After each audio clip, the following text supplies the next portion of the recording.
Very good morning to you. Thank you, everyone, for joining us here on Global Omoni. We're live in Abuja, Nigeria's capital. And it's a delight to welcome you to Global Omoni today. I mean, what more can we say? Fourth working day of the week. We're grateful. My name is Uyi Agmofwegwe, and my colleague, Ramsey Nokagbo, of course, and it's so good to be here again. We're always grateful every day. we don't have a choice. We don't have a choice. Any day we come here, we say we are grateful. Right. It's a privilege to be here with you because a lot of people... And I share that privilege myself. Yes. Well, I think it's a bright day.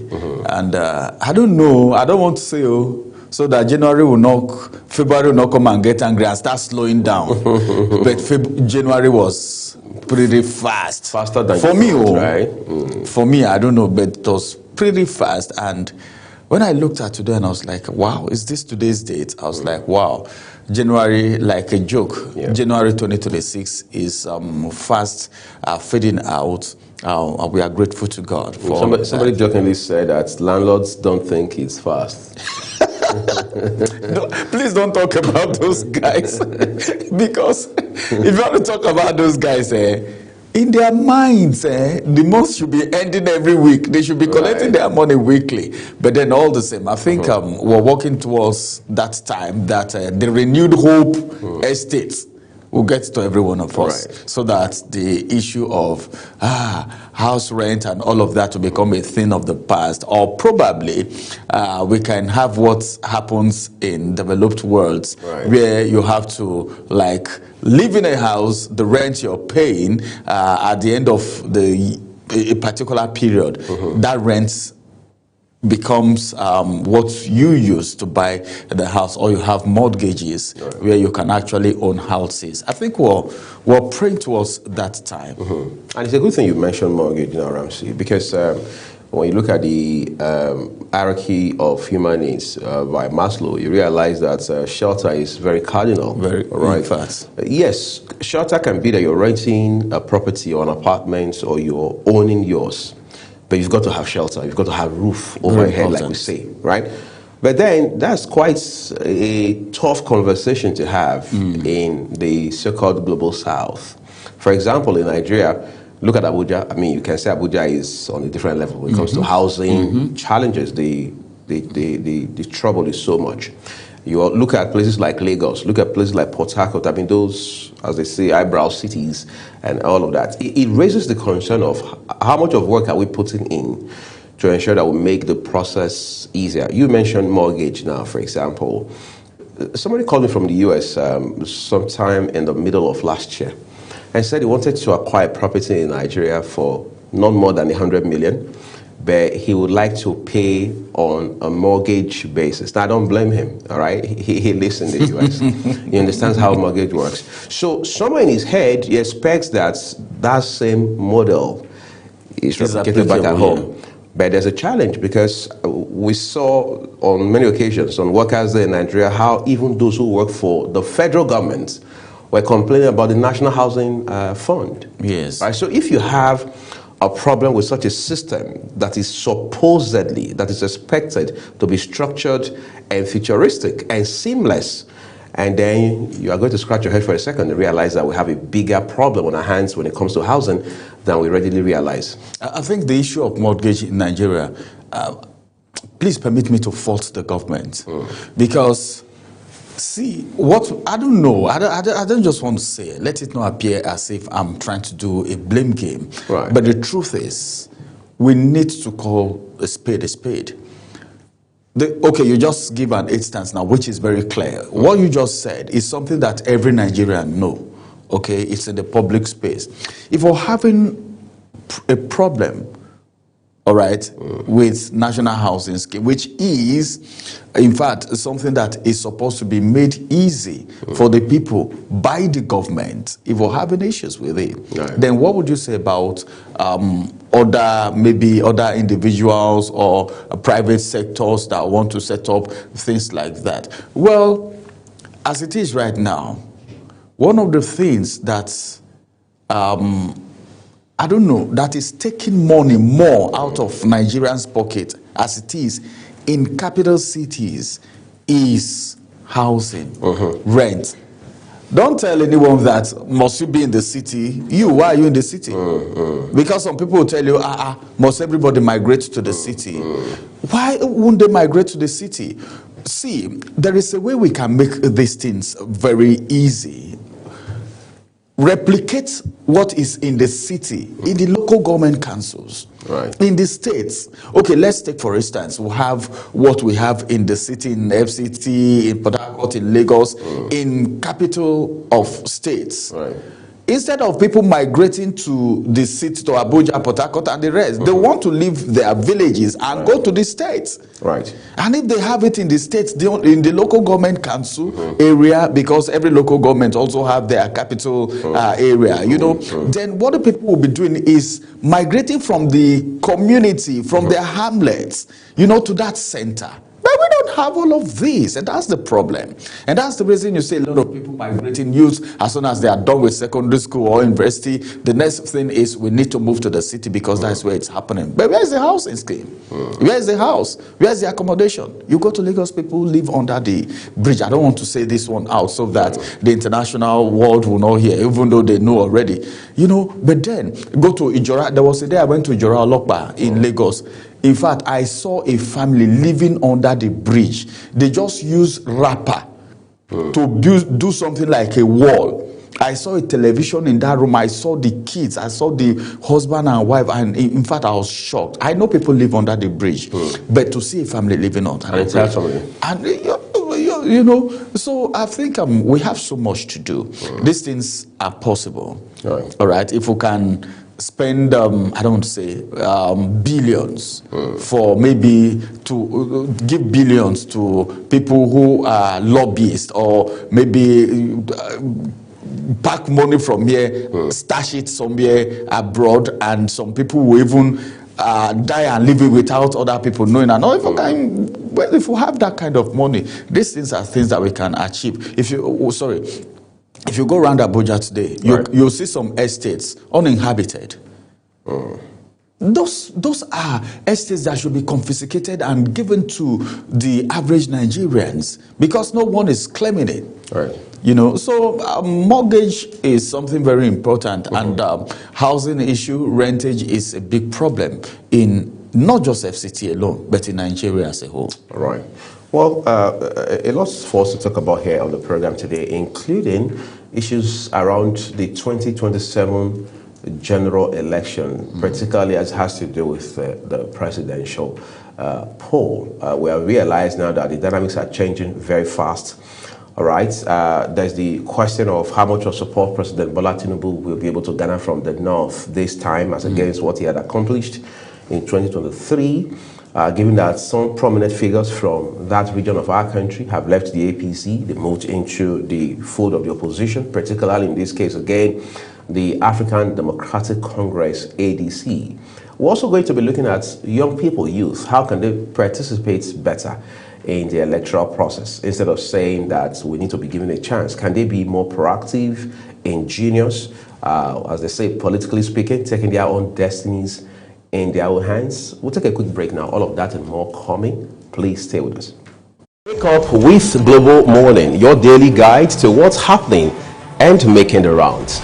We delve into headlines, newspaper reviews, spot-on analysis, policies, current events, real talk, real issues that affect us all. From the latest trends to the debates, every topic, every angle, Global Morning is where it all starts.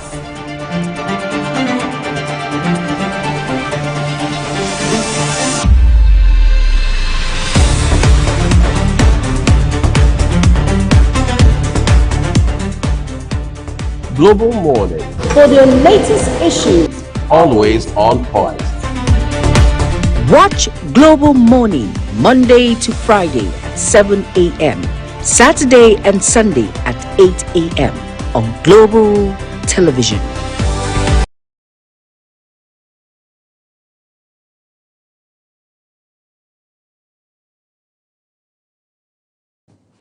All right, we're hearing now, very crazy story that a certain bandit leader who had negotiated with the state government up north has now been captured by Bello Turji's group. Apparently, they are not comfortable with the idea of one of theirs, all right, towing a path that they consider contrary to theirs. You know, there had been this call for, say, look, we can't keep fighting. Apparently, this whole banditry and insurgency thing, they are not coming to an end. So why don't we negotiate?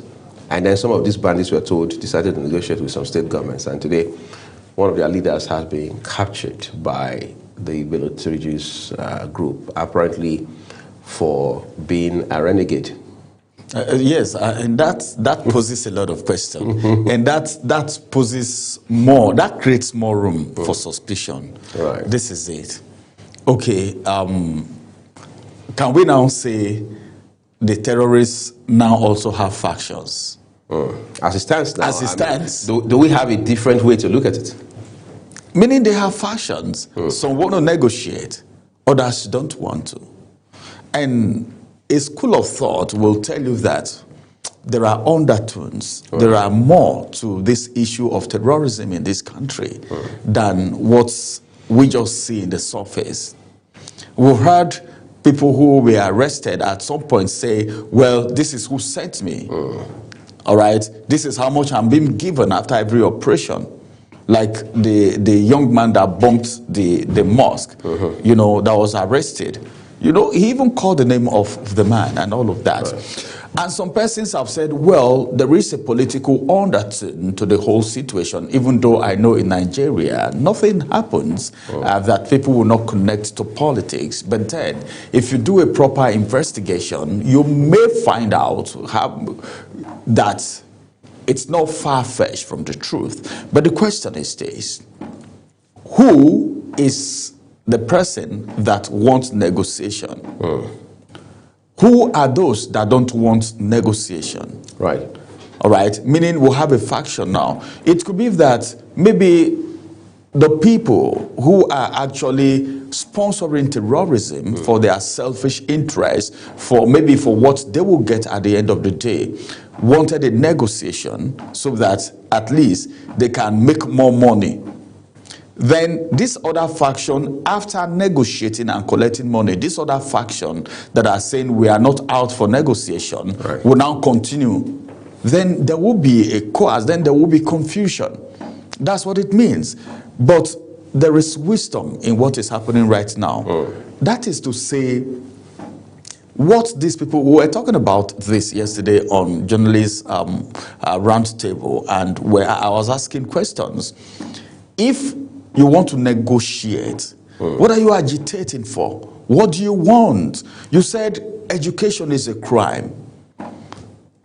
Okay, there shouldn't be education in Nigeria anymore. Western education, I beg your pardon. So what's going to be the basis for the discussion? What's going to be the basis for negotiation? Drop your arms. What do you want? These persons have constantly said Western education is a crime. Is it social amenities you don't have? There are parts of the north that the kind of amenities, if you want to talk about best roads in Nigeria, I think you can give it to the north.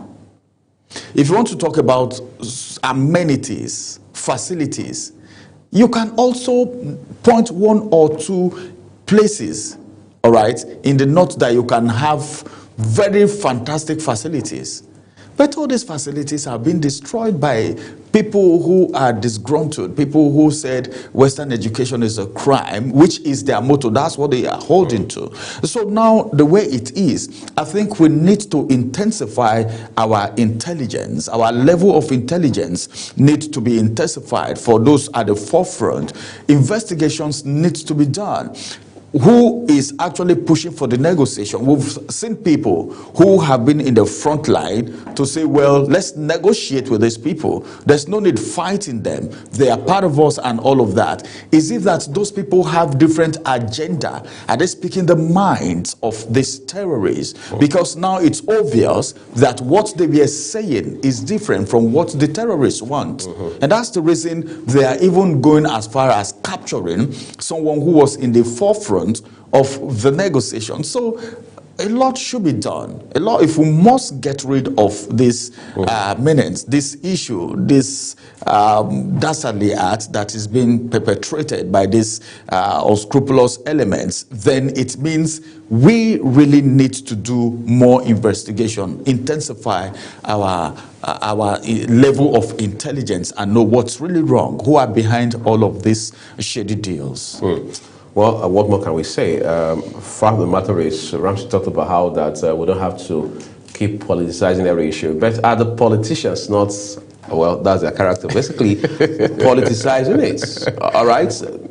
Just this week, we've seen some claims that the Bello-Turji entity has an APC membership card, even though the party has now come to say, no, he doesn't.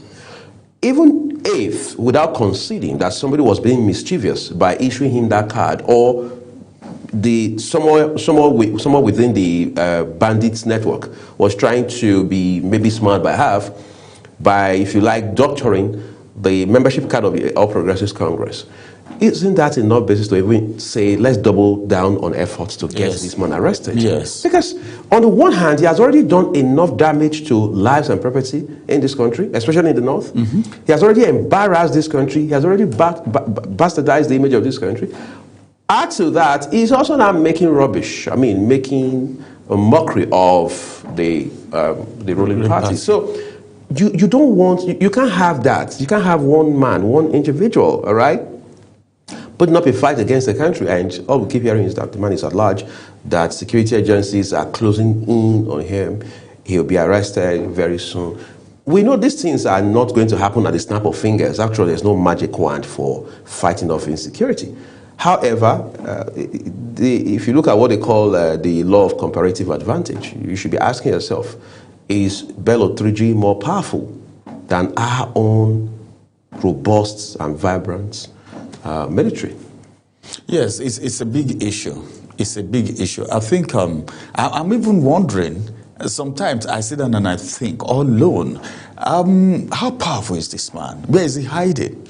Because sometimes you hear, all right, their leader have been captured. Well, that last blast, the last strike, he was taken out, and all. You hear so many things. Then he'll surface again with a video to say, well, I am here, I'm gallant, I'm here, nothing happened to me, and all of that. Then you begin to ask questions. Our military, we have, like you said, we have a very robust military setup, which is made up of different, in fact, category of intelligent people. Now, how comes just one person is becoming more powerful than the whole military, holding a country such as Nigeria to ransom? This is a country that was so formidable in ECOMOG. If you could remember, Liberia, the Sierra Leone, crisis. See, I could remember back then how it was being said that if it comes to artillery, all right, Nigeria has the best artillery, I think, in Africa also. But look at where we are today. These guys are on ground. They are not operating in the air. But we even have what it takes to operate both sea, air, and, of course, land. But we are here. And the worst aspect of it was when I saw that membership card. Membership card, everything word to word, his name, everything, his passport, everything. And I was like, well, the All Progressive Congress have come to dissociate itself from that membership at that card. But then I think this calls for more investigation, because already there was a time that it was in the public space, it was on the internet, that some parties in Nigeria were being fingered as terrorist party, and all of that. There was a court pronouncement that effect. Yes, there was a court pronouncement in Canada. In Canada, yes. At that point in time, and even the PDP and the APC were mentioned in that court's order. But you see, while we may want to spend the rest of our lives pretending about all of those, it also is a pointer to how political parties must conduct themselves. Ramsey, you and I know for a fact, like Nigerians also do, that you can't have a country that is forward-looking, a country that is progressive on multiple fronts, if you don't get it right at the level of political parties, if you fought a governor or a legislator, whether at the state or federal level, for not being competent, it will naturally cascade down to questions around how the party came about picking that candidate or advancing that candidate. How, on what basis, what led to the decision to field these candidates? Was the candidate single-handedly picked by one big man in the party? Or was everybody in the party so naive to have picked these of all the other contenders? If that was the case, what were the factors that led to such a decision? Because you see, leadership within political party is not very much different from leadership of the larger society, whether at the local, state, or federal level, which simply means that if we have, for the most part, political parties that can provide leadership, strategic leadership for themselves, leadership on development for themselves, it will be foolhardy for us to now expect that such political parties will be able to provide leaders that can take Nigeria and all its component parts from point A to point B. Well, let's not belabor this issue because there's so much we need to unpack for you in the course of the program this morning. We're taking a break, and Ramsey is kind enough, as always, to bring us some inspirational this morning. And after that break, it will be time to look at the papers for you. To stay with us. Wake up with Global Morning, your daily guide to what's happening and making the rounds. We delve into headlines, newspaper reviews, spot-on analysis, policies, current events, real talk, real issues that affect us all. From the latest trends to the debate, every topic, every angle, Global Morning is where it all starts.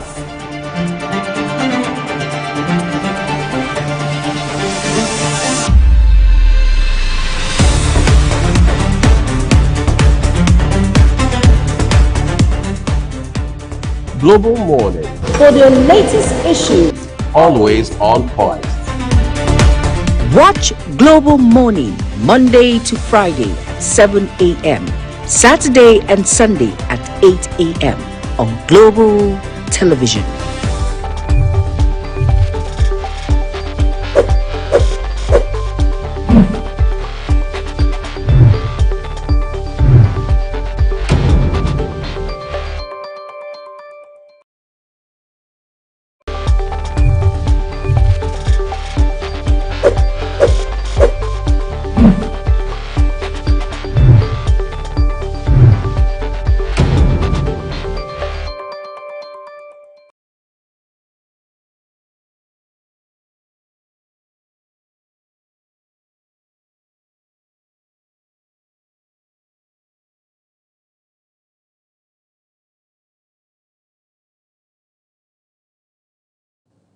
Hello and welcome to another beautiful day right here, everyone. Welcome to Heart Inspirational. Yes. Why did you wake up this morning with that kind of mentality, that kind of feeling? You killed your day before the day even got started. You know why?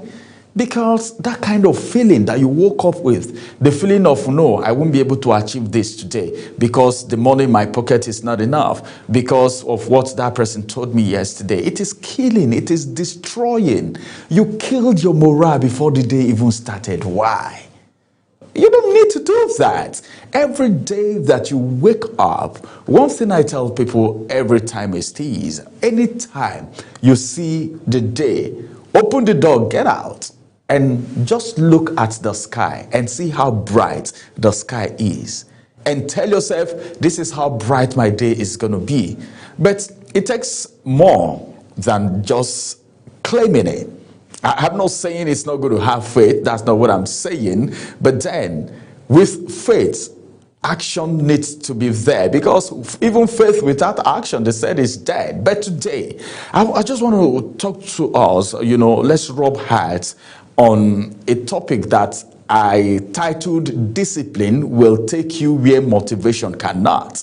Because a lot of people, you see, we have a lot of motivational speakers today who tell you some things are possible on paper, but in the real sense of it, you know, somebody says something, sometimes say, one time will come that they will start stoning some of these motivational speakers off the stage. Because no, the truth is, you don't tell people some things that are not realistic because you want to sell yourself. No, it's not the proper thing to do. But I want you to know that discipline will take you where motivation cannot take you. All right? Charisma, they say, can take you to the top, but it takes character for you to sustain that level. Where you are at the top, you need character. A lot of people have been displaced.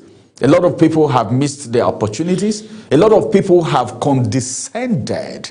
A lot of people have nosedived. A lot of people have even given up as I speak to you right now. Just like that person who woke up this morning and said, there's no need going out. How many times have you tried? Discipline, I said, will take you where motivation will not take you. I know motivation is exciting, but sometimes it's unreliable. I don't know if you've actually checked that out before. Like I was saying when I got started, some persons will tell you bridges can be built where there is no water and all of that. It could become an overhead at the point, but then I want you to know that motivation, yeah, it's exciting. You know, you will laugh, you will smile, it will kick you up, it will make you excited because of a particular project you're doing, but then some of them are unreliable, and you wouldn't know this until you get to the field, until you get into the real situation. So what do you have to do? Discipline is quiet. Sometimes you don't even see it. Sometimes, see, let me tell you something. When we talk about discipline, it's not one very big thing. It's not one very big thing. All right. You know what? From now henceforth, the first anything that I want to do in the morning, I just take maybe my coffee or my tea, no more than 2 slices of bread, and I won't eat anything again until maybe 12 o'clock or 1 o'clock and all of that. Then you keep it consistently for a month.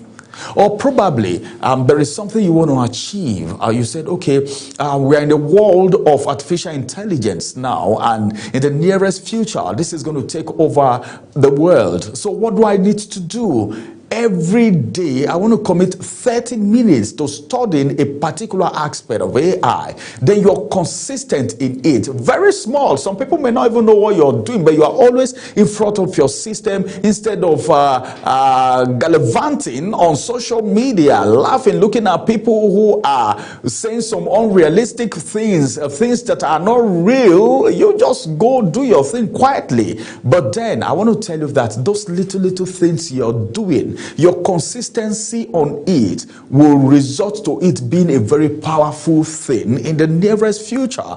So discipline is quiet, but I want you to know that it is powerful. A lot of people are not disciplined today. A lot of people, well, motivation, they want to be motivated all the time. Hey, well, this.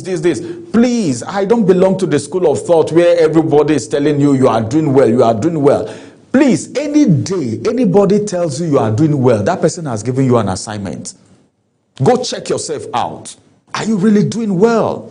Because some persons, when they tell you you are doing well, indirectly, they are telling you that you need to add more momentum to what you're doing. It should be a propelling force to push you into doing more research. Probably that's what you need. Maybe just very small extra thing that you need to do additional to the ordinary things you're doing to make it extraordinary. Maybe that's just what you need. So anytime anyone tells you you are doing well, that person has given you an assignment. Go back to the drawing board. Is it a project you're handling? In what area did that person tell you you're doing well? Where did it told you you're doing well? What area? What exactly is that? Go back and check how you are doing in that very particular project, in that very particular assignment, in that talent. Okay, it could maybe your talent. Wow, that was a very good presentation. Then you go back, you go and watch that presentation again. Then you look at it. Which area do I need to improve? This is a quiet thing that you are doing silently. It could be that you are disciplined to that level, all right, that when you're being corrected, instead of being motivated, you feel good about it. But then discipline is quiet. But what did I say? Is powerful. Motivation starts things, all right? Discipline finishes them. You can start a particular thing with motivation, but you need discipline, all right, to finish them up.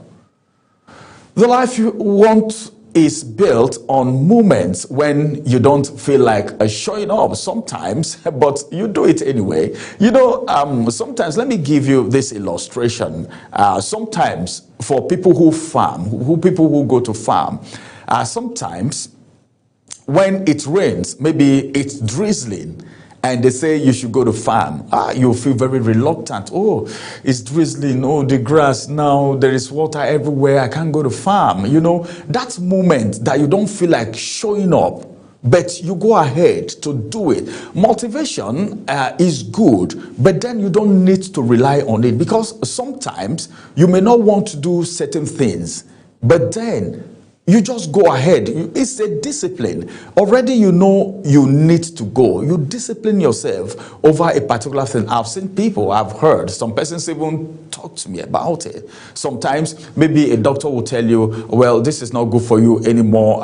You know, your lungs is getting bad because of cigarettes. You don't need to smoke anymore. But sometimes they will just go back to smoking, not minding, all right, what is going to come after. They are not disciplined enough to keep that. It won't cost you anything, but your life is very important. What am I emphasizing? Discipline is self-respect in action. All right? If you're disciplined enough, all right, it is self-respect in action, because there are so many things that you will do. I used to tell people, the respect you give to yourself is more than the respect any other person will give to you, because courage matters. The way you carry yourself matters. Some persons have messed up severally because of indiscipline. There are some places that you are not supposed to do certain things. There are certain things you need to let go because you have a bigger target ahead. But some persons are not disciplined enough to let those things go. Some people will say, wow, boy, I need to take advantage of this opportunity. That thing is not an opportunity. It is just your greed and selfishness that is leading you into doing that thing. Be disciplined. Be disciplined. All that glitters is not gold. All that glitters is not gold. That everybody is doing it does not make it right. You are somebody and not everybody. So you must not do what everybody is doing simply because you are somebody. Popular votes, you know, this is what majority of the people are doing, so I need to do too. I need to belong. Do you know that this I need to belong mentality has dealt with a lot of people? But it's so unfortunate that at the end of the day, it becomes a thing of regret. All right. And when regret sets in, you know what it means? You can't turn back the hands of time. R. Kelly sang a song like that. You can't turn back the hands of time. And that's the reason you always need to make sense on time in whatever you do. Any opportunity you have, discipline yourself. There are some, you know, everyone wants to be big. Everyone wants to be big. Can I tell you something? Every successful man you are seeing there, that you are envying, that you say, oh, he's my mentor. Because I know some people are calling some very successful and influential people their mentor, even though they've not met one-on-one. They are patterning, they pattern their lives after those people. They've not seen them before. The day you have opportunity to meet those people, they will tell you their level of discipline, things they do and things they don't do. When they wake up, when they go to bed, consistently for the past, some of them will even tell you for the past 10 years, I've been waking up this time to do this. Some will tell you, well, I don't miss my 5 a.m. prayers. for the past how many years? That is discipline, and that is consistency. So what you need to do is to make sure you do the right thing. Let me give you another illustration right now as I try to round up. Athletes train long before competition day. What you see publicly is the result of the private discipline. Do you know how many times Ronaldo trains? Practical mindset shift. What do you need to do? Build habits, not moods. Choose consistency over comfort. Commit to daily excellence. Discipline is choosing what you want most over what you want now. Well, that is it. So what do you need to do? Stay disciplined, because the result will speak louder than motivation ever could. Thank you very much. You are a success going somewhere to happen. Just make sure you are disciplined. Congratulations. Bye-bye for now.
All right, now let's take a look at newspapers for your headlines, basically, and then just guide you through papers, the news today, so you can be well informed, avoiding fake news, misinformation, and of course, disinformation. Incidentally, we're beginning with the Vanguard this morning. Let's see what we've got with the Vanguard newspaper. All right, here it says the first three. Below the name masts, it says top right corner, Tinubu Obasanjo mourn as influential businessman Ojora dies at 93. That news broke yesterday, but you can read up these details on page 7 of the Vanguard. Shara Council to INEC, we won't accept compromised elections in 2027. Details on page 26. Tax Reform Act, no adulteration. Senate. Yesterday, the Senate's president also made an allusion to that, reaffirming that there were no alterations to the Tax Reform Act. Economic reforms driving political stability, inter-government synergy. That's according to Abubakar Bargudu. All right. Then here it says, Oyegun Utomi Lukman to lead ADC policy manifesto think tank. Makoko Omoroshoki demolitions, protesters, tear gas arrested in Lagos. It's something that started as, a bit of a banter, but now it has become conflict. Battle for Kano, Kwankwaso blows hot, Yusuf digs in. Abba will regret leaving NNPP. Kwankwaso, governor makes fresh appointments to replace Kwankwaso's loyalists. I'm open to reconciliation with Kwankwaso. Ganduje, former governor of Kano State, is the one to whom that is credited. Plus, there are columns and other articles you may want to read up on the Vanguard newspaper today. Up next is the Guardian newspaper. All right, let's quickly move to the Guardian newspaper, beginning from the big story, which is making rounds right away. And what's the big story? The star story right there. The star story says, despite demands, 2.5 million meters may rot away as federal government discuss trade blame. All right. I think that's in connection with the metering. Then we also have some other headlines right there. All right. Nigeria's electricity metering crisis. That's the writer to that story, as a matter of fact. And a lot of people have said so many things about that situation. But if not until these things happen, you cannot categorically say, well, it will happen, because most times things like this have been said and you don't see it happening. But the issue of trading blame should not be a thing to talk about. All right, let's move to another headline right here. This one says, Osun appoints local government officials as Algon factions, bicker over control. Police disperse protesters over demolition of structures in Makoko. Well, I don't know, but then that has actually stirred a lot of conversation, and a lot of people are saying so many things. A Sokoto airstrike reopens sovereignty debate as Akpabio, Ningi, Difa. Well, if you've been following our news, you know you know exactly what I'm talking about and what the papers are saying right here. Sanwo-Olu urged to intervene in Oloja stool dispute. Oloja in Lagos is a very big appointment. like we have the Iyaloja. All right.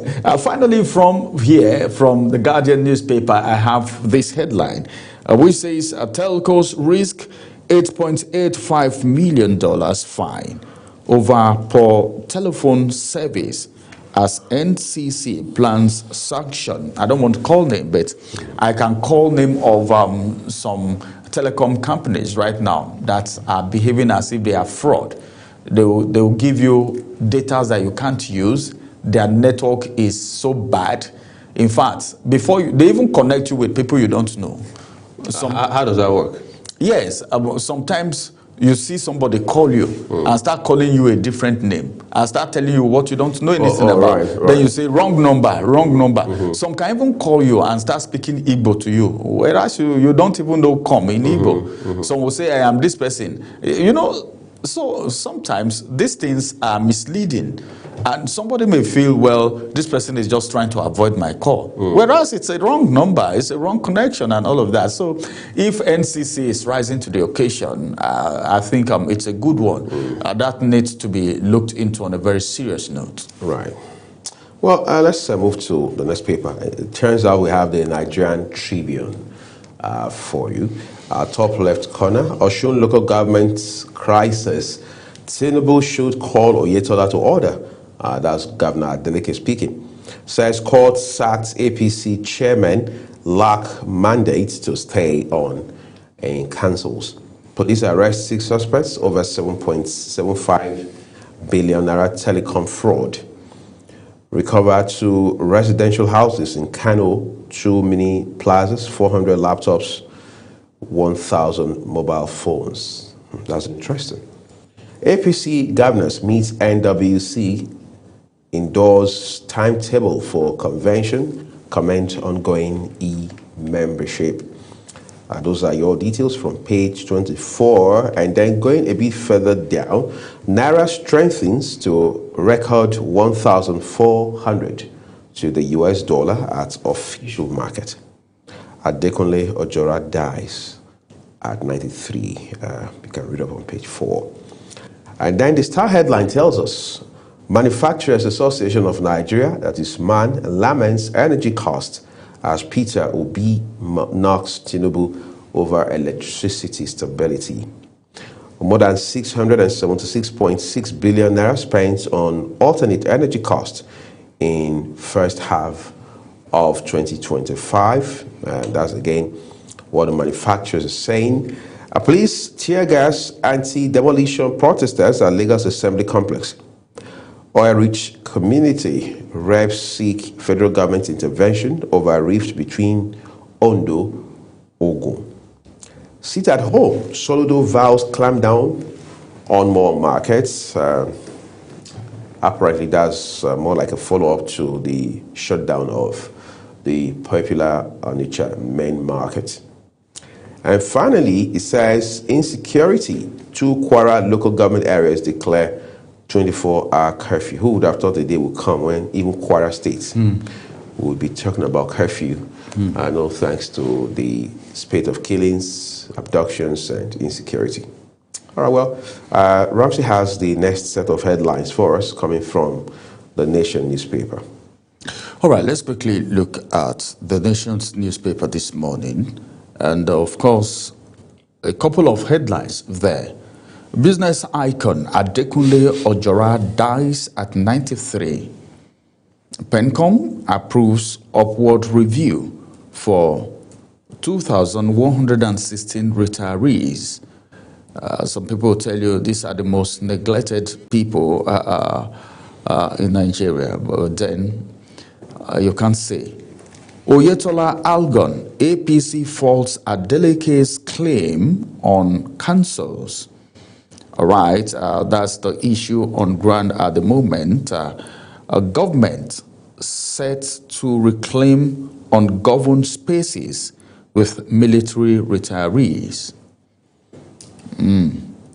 House seek federal government intervention in disputes between Ondo Ogun over oil field. That's a big one there. There's need for intervention. APC kicks off Congress's convention plans Monday. Then just one rider to that story. And the rider says governors okay schedule after meeting with NWC, that is the National Working Committee. Oyegun Utomi Lukman orders to draft ADC manifesto. All right. Then, of course, finally from the Nation's newspaper this morning, right at the footer, you have this one which says, tax laws not altered, says Akpabio. Shetima bankers urge shift from aid to investment. I don't know when you say tax law not altered. I don't know what it really means. Meaning Nigerians were being misinformed. That's the point, because it's contrary to what we had heard and as had already been talked about last year. I mean, that was in December before the legislative recess, that the gazetted version of the tax law or act had been altered. All right. Well, the Senate President is saying something different on the national dailies today after their meeting of yesterday. All right. Those are the headlines from the Nation's newspaper as we move to the next point of call. All right. Let's take a look at the Daily Sun real quick for you. I just sent the name mask. It says Kalu's Suiba Group, Chinese firm sign agreement on energy system development. All right. Then the Star headline, hope rises for mandatory election results transmission as Senate begins Electoral Act amendment, holds executive session today. Federal government okays 2 new satellites to power $1 trillion economy, says 90,000 kilometer fiber optic projects, 60% ready. Obi fires Tinubu over incessant power failure, says no second term for him. Erdogan eyes $5 billion trade volume with Nigeria as Tinubu seals 9 key deals in Ankara. Akpabio dismisses claims of tax laws alteration, directs distribution to all senators. Incidentally, we don't have much of much of headlines on the front page of the Daily Sun today, but do well to read up details for yourself. Please write so you can have context and perspective. Next port of call is the Daily Trust newspaper. All right, let's look at the Daily Trust newspaper and bring you some headlines right away. FCTA strike, that's the kicker. The patients stranded as health facilities shut down. There's an FCT. 2G Group captures bandits leader who negotiated peace deal. Governor Yusuf will be defeated in APC. That is Kwankwaso talking right there. Well, the big story now, maybe we'll talk about that much later. But then, this is APC, where you have one of the political leaders there as 8-time governor. You know, then like national two-term governor. Yes, that is 2-term. That is 8 years. Right. Yes, 8 years now. Then we also have him as the national chairman of the ruling party. Then with that, and we also have a senator, all right, who is also APC there with his own group. And well, let's see what happens. It is politics. Right. It's a game of number, so you don't know what will happen. It's always dicey when it comes to politics in the north. It's always dicey. But then let's just keep our fingers crossed and see how that is going to happen. But then some people are even still suspecting that the Kwankwaso himself may end up in the All Progressive Congress. Well, it's politics. Anything is possible. So let's just keep our fingers crossed. More headlines coming to you from the Daily Trust newspaper this morning. The big story now said electoral bid delay fuels uncertainty ahead 2027. Then, more headlines. Boko Haram kills army commander, 7 soldiers in Borno. More headlines, 3 more, and we will be done. We won't recognize elections conducted by Amupiton Sharia Council. What does that mean? If you want details, maybe. I think the context within which you are speaking is to say that it can't be business as usual in 2027. You either deliver transparent, free, fair, credible polls, or we would reject whatever results you present to us. He has promised that. So maybe Nigerians can hold him to it, because that's what he has promised Nigerians on assuming office. Absolutely. So I think the Sharia Council can actually hold him to that. Then this one says new tax regime fundamentally flawed. Ndume is the one saying that. Probably he's part of the committee. Right. Now, I'm just saying, probably he's part of the committee. You can see what was said yesterday. Atiku toying with democratic sabotage that is coming from presidency. And those are the headlines from the Daily Trust newspaper this morning. All right. Thank you, Ramsey. Let's look at the last paper for you, and that happens to be the Punch newspaper. I just sent a nameplate with a picture of former Minister of Petroleum Resources, Desiani Alison Madueke. It says Desiani lavished over 4 billion naira in London luxury store. That's according to UK prosecutors. Outrage over police crackdown on Lagos anti-demolition protesters. Police tear gas protesters at Lagos Assembly make arrests. Activists, rights groups slam police. And further down, 2027, APC moves to manage defection, gains, internal crisis. A gunman abducts pregnant woman in Ondo community. Nigeria earns 55.5 trillion naira from crude oil sales in 2025. Well, we must see that rub off on people, rub off on citizens, and also impact very positively quality of life of Nigerians. Those are your headlines from all of the papers this morning. Please do well to read up details for yourself and be sure you stay ahead of the news. These headlines are only brought to you as published by their respective publishers. Global Television as a broadcast media outfit and the team here on Global Morning do not in any way contribute to these headlines or their details. Up next is Ogojiku with Social Bars. Wake up with Global Morning, your daily guide to what's happening and making the rounds. We delve into headlines, newspaper reviews, spot-on analysis, policies, current events, real talk, real issues that affect us all.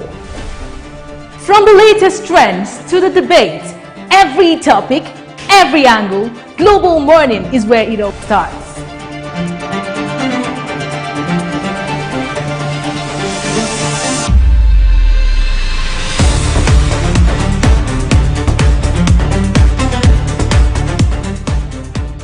Global Morning, For the latest issues, always on point.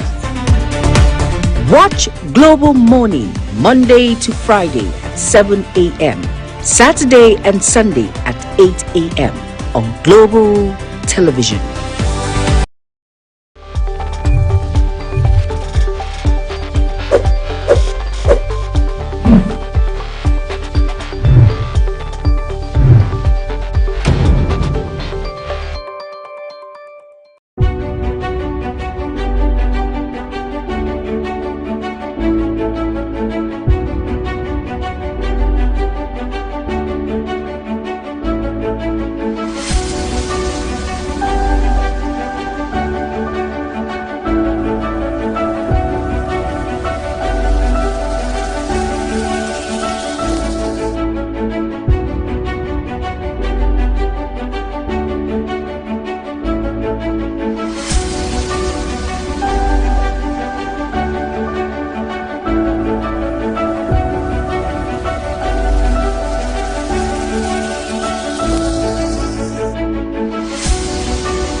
Glad to have you join us.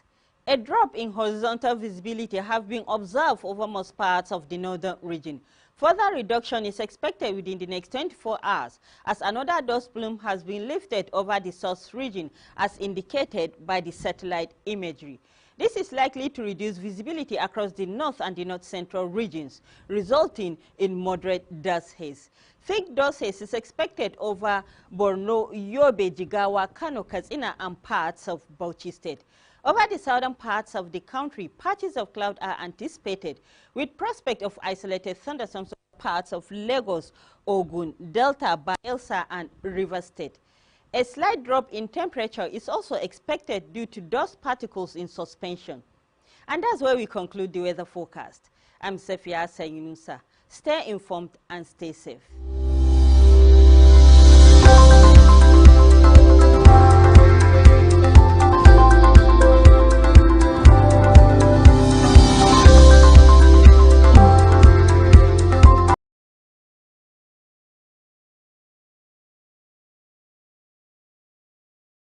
when social media speaks, we'll listen and we'll bring you the extra. It's your one-stop show for trends, and the tea everyone seeks. Join the conversation, share your thoughts, and get the extra dose of what's shaking the internet. And on issues making wave on social media to your doorstep. Social Buzz Extra, where the trend meets the talk, only on Global Television.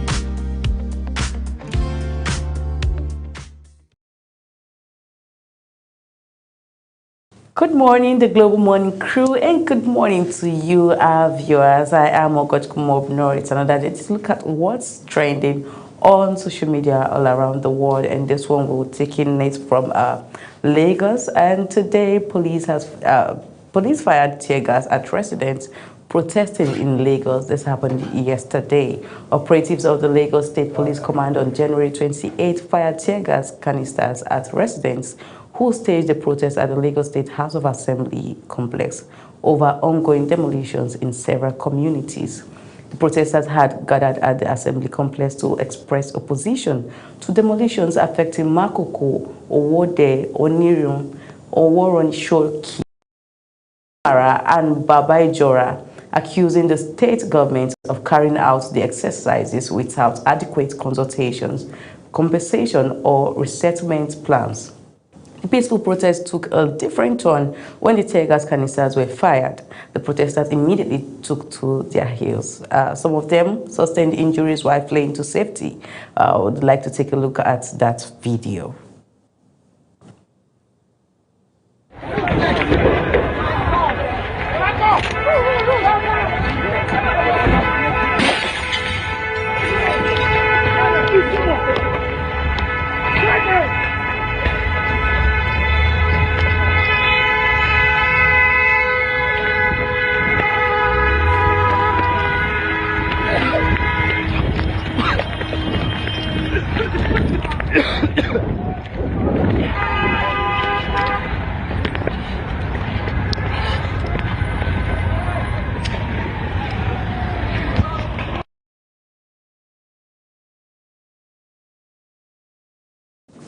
All right, that's the video over there. It's a disaster, I must say, because I pity for the other guy selling bonds. I don't know, maybe because I like bonds. Everything is scattered, everything destroyed there. Well, let's take a look at some comments from social media and know what people think about this incident. And the first one is Fikuna Demi. And Fikuna Demi says, the use of force escalates tension and erodes public trust. It treats a housing crisis as a public order problem, which can transform displaced residents from citizens with grievances into adversaries of the state. This approach solves no underlying issue and instead plants seeds for future instability. Thank you so much, Demi, for your contribution.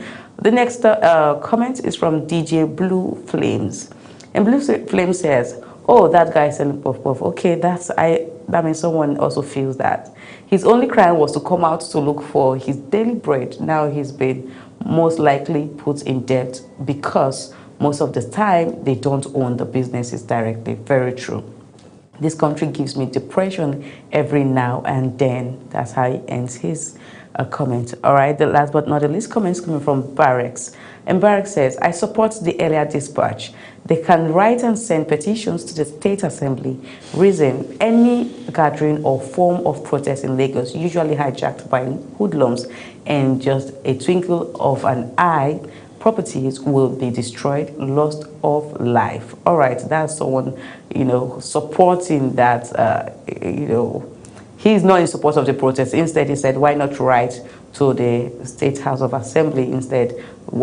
Drop your complaints, and of course, maybe they will look into it instead of protesting.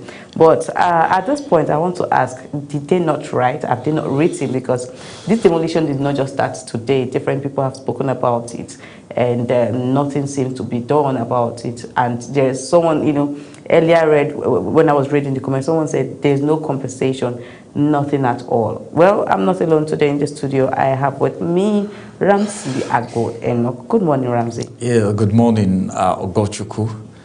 How are you doing? Very well, thank you, Ramsey. So we're talking about Lagos State demolition. It still continues. It's from 2025. We've been hearing it. We saw Makoko demolition there and some other slums that we think, okay, it is, for me, some of them I saw it and I said, oh, I think it's a good move by the Lagos State government, and but there should be a form of compensation to these residents. Don't you think so, Ramsey? Yes, I think you spoke well. There are questions that need to be asked. What is the level of consultation? What is next for these people? All right, these are Nigerians. The way Nigeria is, Lagos, for instance, Lagos seems like no man's land. You mustn't be a Yoruba person or from the West before you live in Lagos. And that's why in Lagos, anyone can come out today and say, I want to contest for this or that, just the way it is in FCT. But then, these areas that you mentioned, Oboroshoki, talking of Makoko, and these other areas that you mentioned, Ijora, and the rest that you mentioned, there are places there that are slum kind of, places there where you have a lot of shanties, you have a lot of things. But then, the same thing is still applicable. Some persons cannot afford mansions, and that is what they could afford. If it's not part of the state's plan, what is in place for these persons? Is there a relocation plan? Or, okay, these structures are not befitting for this location. We want to put up this kind of structure. This is what you will pay so that you can live there thereafter. Or probably, all of you at Oworoshoki, Ijora, Makoko, and the rest were relocating you to this place. So time. We're giving you like 2 years, 3 years, put your house together and all of that. It will be fine. But then, the issue of waking up one day, I know they must have been noticed, but then I don't know what the agreement is. Is the agreement solid enough? Because, like someone said, one of the comments, this is going to increase instability, that's one. It's going to increase crime. Very true. It's going to increase insecurity.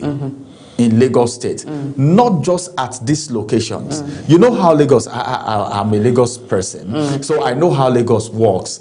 These persons are going to look for anywhere possible to lay their heads. Uncompleted buildings, wherever, shanties. Sorry to cut you short here now. So are we saying that these persons do not have states? Because I don't want to think that everyone staying in that slum are from all Lagos states. Why can't you go back to your state and build something for yourself there? I think Lagos is really overcrowded as it is right now.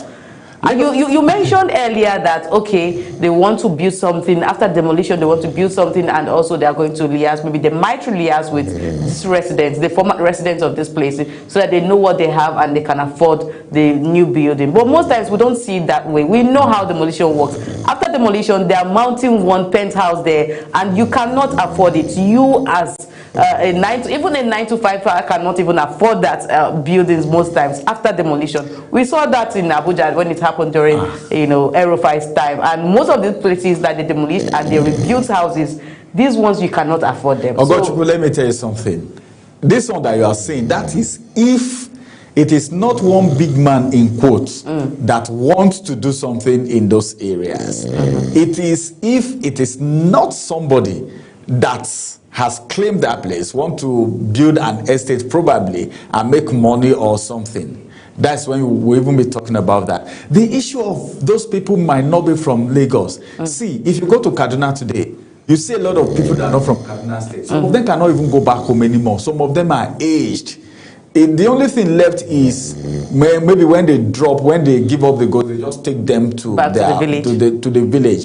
There are people who if you go to Lagos, there are people who have been in Lagos for the past 20, 30, 40 years even. Their children don't even know their villages. Very true. This is Nigeria for you. Just the way it happened abroad, and you say, oh, this person was bred in abroad and the person has not been to Nigeria before and all of that. The same thing is applicable to some of these people. As I speak to you right now, some of them don't even know where to go. Even if they go to the village now, they will just be like strangers. They don't know where to start from. Even if you're going to the village, who are you going to stay with? The economic situation, who is going to be feeding you? For how long would it take you to put up a structure?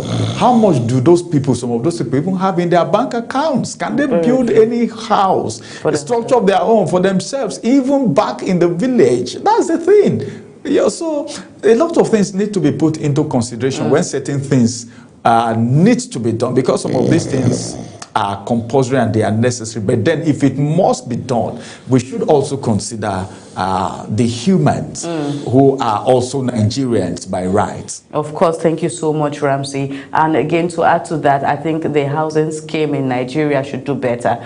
Create houses that people can afford. We are tired of the millions of naira being paid for house rent, and at the end of the day, when you pay, the very funny thing is when you pay 1 million naira this year, the next year your house rent is increased.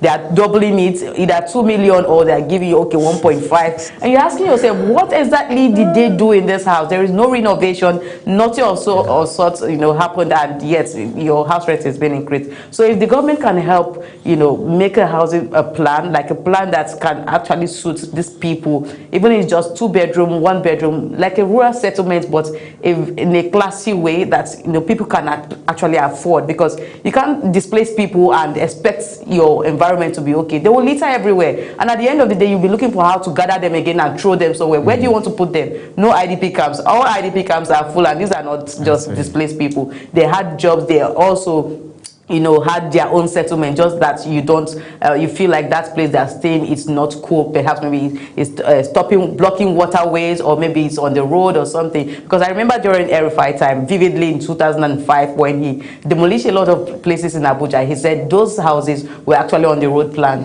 And it stayed like over 10-15 years before we started seeing development in those places. And we asked ourselves, what happened? You demolished in 2005, and we just recently started seeing development in these areas. So why do you just like to displace people without even proper settlement? I think there should be proper planning before displacing people or demolishing any environment to avoid insecurity like you have highlighted earlier. Thank you so much once again, Ramsey, for your contribution to today's topic. And that's where we'll close the curtain today for Social Buzz here on Global Morning. Till I come your way next time, please stay with us as Global Morning continues. When social media speaks, we'll listen and we'll bring you the extra. It's your one-stop show for trends, truth, and the tea everyone seeks.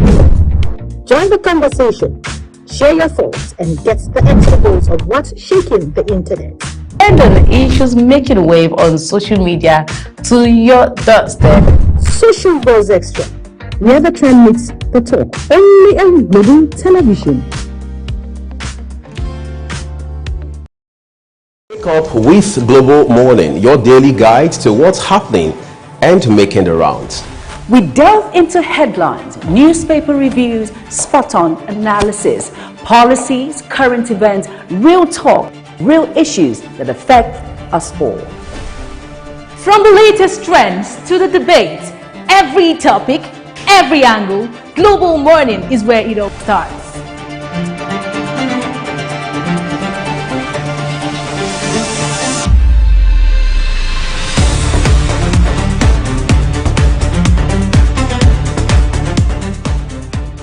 Global Morning, For the latest issues, always on point. Watch Global Morning Monday to Friday at 7 a.m. Saturday and Sunday at 8 a.m. on Global Television.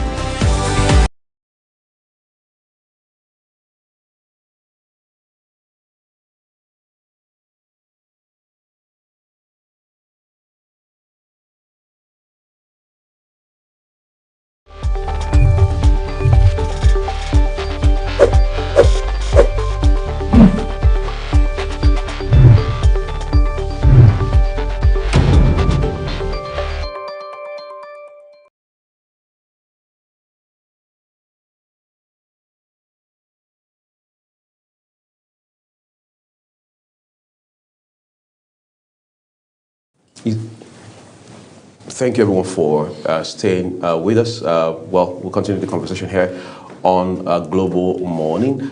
First, we'll be looking at issues around young people, especially within established parties, how they can participate more, participate better, also participate more effectively, given the 2027 general election that's around the corner, especially for the All Progressives Congress, the ruling party, which we understand is now beginning to integrate young people more, especially again when you look at the new strategies that's now introduced. We'll be talking about that with a member of the party who is also himself a young person and is very, very passionate about bringing young people into the fold and what that means for 2027. I mean, here in this country, we saw how young people mounted pressure on the administration of late former President Muhammadu Buhari, and it was around that time when it came about the Not Too Young to Run bill. Yes. Today, whether that bill is making a difference or not, we're not so sure. Yes, I think there are pockets of associations here and there with the tag Not Too Young to Run. And I don't know how effective it is right now. But with what is going on in the polity, the possibility of that. No, it's possible for us to have them at some levels, but this is politics. You need to start from somewhere. You don't just jump off the ladder. You know, it's a step. You start from the local government council, then you come to the state, then you progress like that. But how many of them do we even have at the grassroots? Because some Nigerians believe that one, you need to have a strong godfather who is ready to finance, all right, your ambition before you can even put it up in the first place.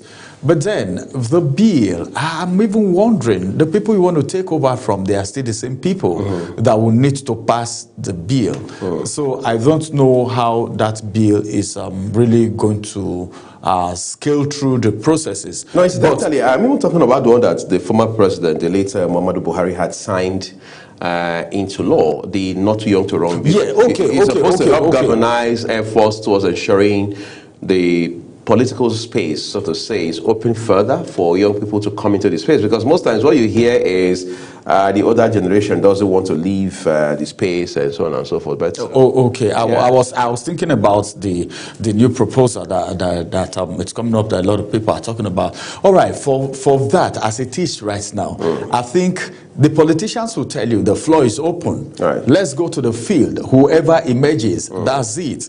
But then the process, the wherewithal, how it's been done, because some persons will tell you need to belong to a particular caucus, right, a particular group before you can become anything politically in this part of the world.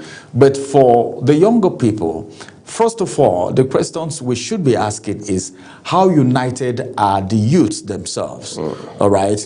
Because some persons will tell you poverty has been weaponized, all right? Poverty has been weaponized. So a lot of people are scrambling for what they can get, the immediate food at the moment. Right, the immediate food. Yes, that's it.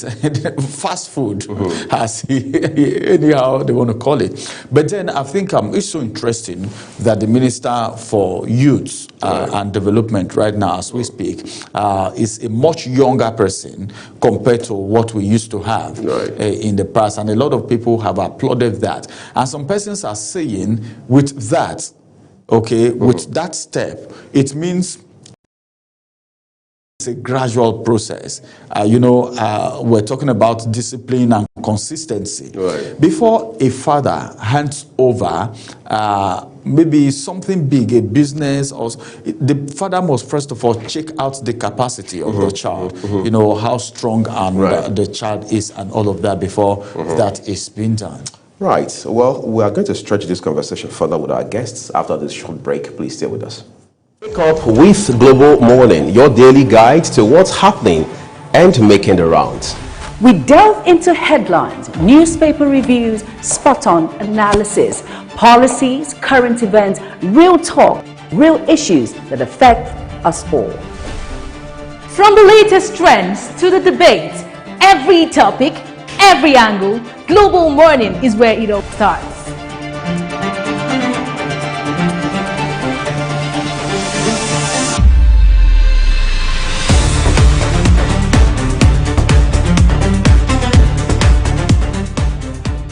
Global Morning, For the latest issues, always on point. Watch Global Morning Monday to Friday at 7 a.m. Saturday and Sunday at 8 a.m.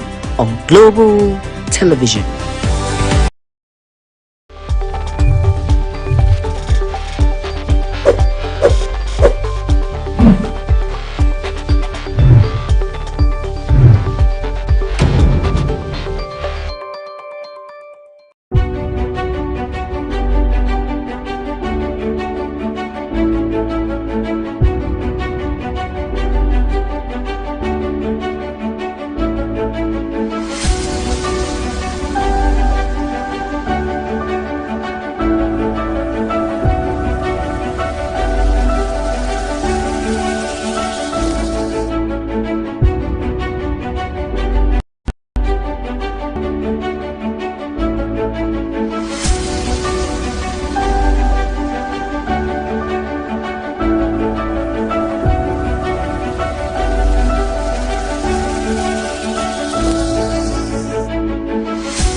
New Imo is on the rise. In the beating heart of Owerri, business never sleeps. From sunrise to sundown, the wheels keep turning, and behind the scenes, vision meets action.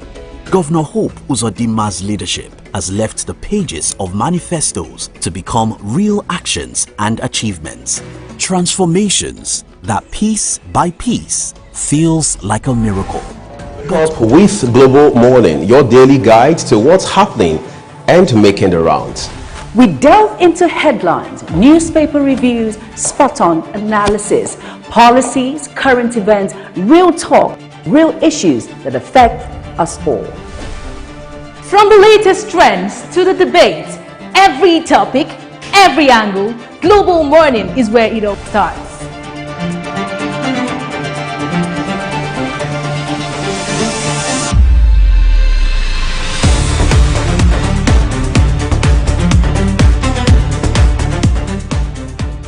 Global Morning, For the latest issues, always on point. Watch Global Morning Monday to Friday at 7 a.m. Saturday and Sunday at 8 a.m. on Global Television. All right, let's get straight to conversation for you, everyone. Inclusive governance is the fulcrum of our discussion for this first part of the program. Someone said just a matter of days ago that President Bola Tinubu is the one who holds the playbook of, if you like, amalgamation of parties or coalition as we today know it. We have seen the last couple of months the number of people, then again the caliber of these individuals who have moved from different political parties, particularly the PDP and the NNPP, into the fold of the APC. But we also want to use this medium to look at the number of young people who are also being brought into the fold to participate in the process and eventually also have a say in leadership. And to help us find sense, we're joined this morning by Umar Lawal. He is a member of the ruling All Progressives Congress, as a political commentator, as well as a member of the board of the Nigeria Education Loan Fund. Thank you so much, Umar, for taking our time to join us this morning. Thank you very much. Great. I want us to start with, of course, your party, the APC. We saw what happened in Kano the other day. It was more like a jamboree. It appears, many people say, it is the mother of all defections, at least so far. Yeah. Yet people say what the APC is doing under the leadership of President Bola Tinubu is to arm twist these politicians, is to blackmail them into the ruling party. There's nothing like that. This is the first time, as a matter of fact, we have it like this in Nigeria. It's more or less like everybody believe in the transformation of Alhaji Bola Ahmed Tinubu, and so many Nigerians, especially from the north, south, and middle belt, believe in his ideology that is going to take Nigeria to the right place. Today, we are buying fuel at the rate of 735 naira today in Nigeria. As a matter of fact, when he removed subsidy, so many people are crying that fuel is high. People, the thing is affect our economy. But today, nobody is talking about fuel subsidy.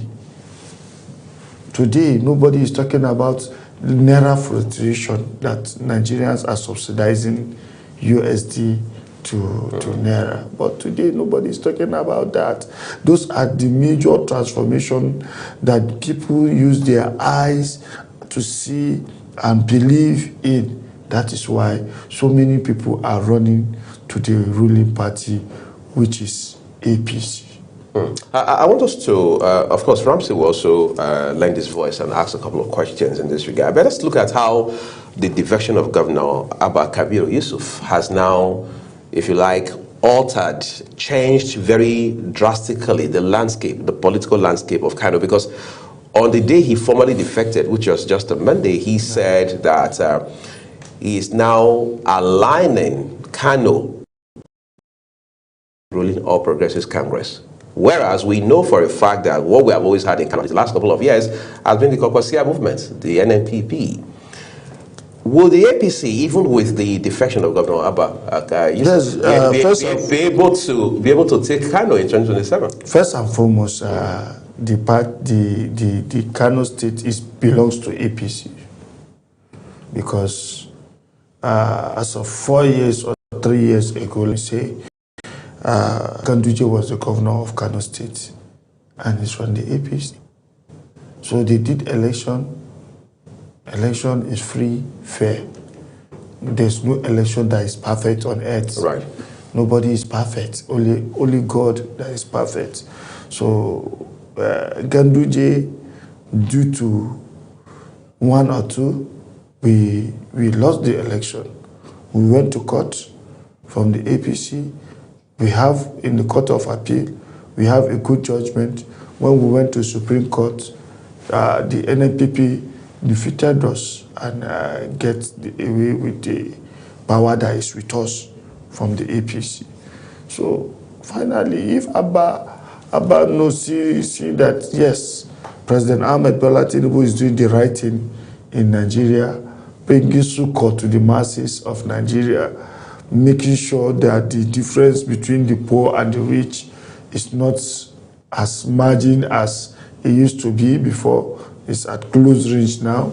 Food stop is going down. You know, there's no place that they do most of the farmings of food like Kano.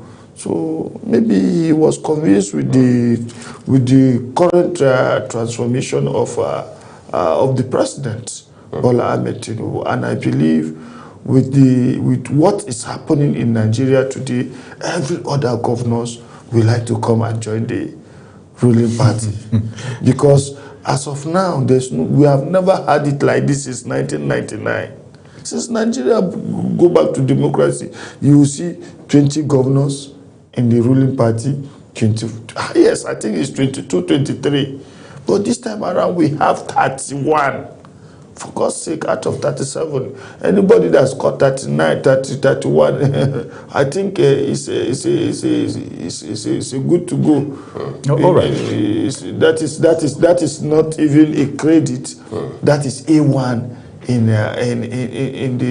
the report sheet of the country. So the president is doing excellent. All right, Honorable. You know the pedigree of Kwankwaso in Kano State, and even Governor Abubakar Yusuf. He was even brought in, according to what the politics is saying, by Kwankwaso himself. And the politics of Kano is a politics of number. Politics generally is a game of number. With what is happening in Kano State right now, Alhaji Kwankwaso have said, well, he was being betrayed, and 23rd of January should be declared World Betrayer Day. Don't you think that is betrayal? And of course, you know how Kano State, their politics in Kano is so dicey. You can't really predict until the day of the election. But then with this betrayal thing, do you see it going down? Would he have the kind of support? Okay. You should thank Almighty God that is still alive, and all of us, we are still alive. And when we talk of betrayal in politics, I don't believe there is betrayal in politics. If there is betrayal in politics, I think Kwankwaso is number one. Why do you say so? They have a political godfather before, which is Abubakar Remi. Where is Remi today? Who betrayed Remi? Did anybody go back to history, memory lane? Nobody. This young boy has served him from when he was a civil servant till date. The executive governor will be sitting down, a local government chairman will be spitting at him. Is that good? Within the NNPP? Yes, within the NNPP. All that happened in Kano State? Yes, so many people will not say it. I will say it. Heaven will not fall. It's wrong. You can't treat an executive governor like a class, like a tout, or like you don't have say. It's wrong. He feels he needs freedom. You want to come back for second term. So joining APC now is a guarantee that it's going to return. It's not a guarantee, but you want to go back. If you want to make a step, 1,000 miles begins with a step. You make a step. Did you see how everybody in the All Progressive Party welcome him happily, joyfully? That yes, one of our own is here. Oh, okay. Because he has lost the election of 2027 already. We have 3 senatorial districts in Kano. We have Kano North, Kano South, Kano Central. Now, Kano North is gone. You can't take it away from Barau, the Deputy Senate President of the Federal Republic of Nigeria. We call him Malia in Kano. You can't take Kano South. Kano South is gone. So the only ones senatorial district that is left for you is 50-50. We have some mafias that will take away vote from you. So tell me, where is Abba going to get votes? So that's the reason he's defective. No! He has to calculate. And this is what I analyze. I don't know his own calculation. This is what I think brought him to, because when you are moving without clothes, you are naked. But if this is the case, I mean, assuming this was the case, how then do we keep hearing that the NNPP is the, if you like, the stronghold of politics? They should go and continue doing their NNPP as a political party. PDP is there. How many governors do they have? Ole Bala Muhammad and Sheyi Makinde, only 2 governors. We are once upon the time in this country, PDP are the knife and the yam. What did they do to Alhaji Bola Ahmed Tinubu when he was the governor of they stopped his allocation. Didn't he survive? That is where he now say, okay, I can make more than 10 times of what federal government is giving me. Today, go and see the economy of Lagos State. You smile. Anybody that come to Lagos State, you know that I'm not coming to have debt. I'm coming to make more money for the state. Every day the thing keep on increasing day by day. That's the IGR of Lagos. Yes. So if people like that are being in the corridor from the center, corridor of power from the center, as the president of Federal Republic of Nigeria, what do you think? Now, you talked about the governor of Kano State, who a few days ago has just defected. 2 things he said were the reasons for his defection. One, he said there was need to connect Kano State to federal level. They want to collect, to drive development. Yeah. The second thing he said was that there is some sort of irreconcilable crisis within the NNPP. Of course, many governors who defected lately have also said that. But in addition, from what you said a while ago, there's the insinuation that there was already some very serious bad blood between Engineer Rabiu Musa Kwankwaso and Governor Abba Yusuf. If Kwankwaso will say what betrayal, what does he mean? I mean, he's political godfather. Number one, Kwankwaso is among the people that build this APC that we are talking about. They're among the people that build it. Kwankwaso is a progressive.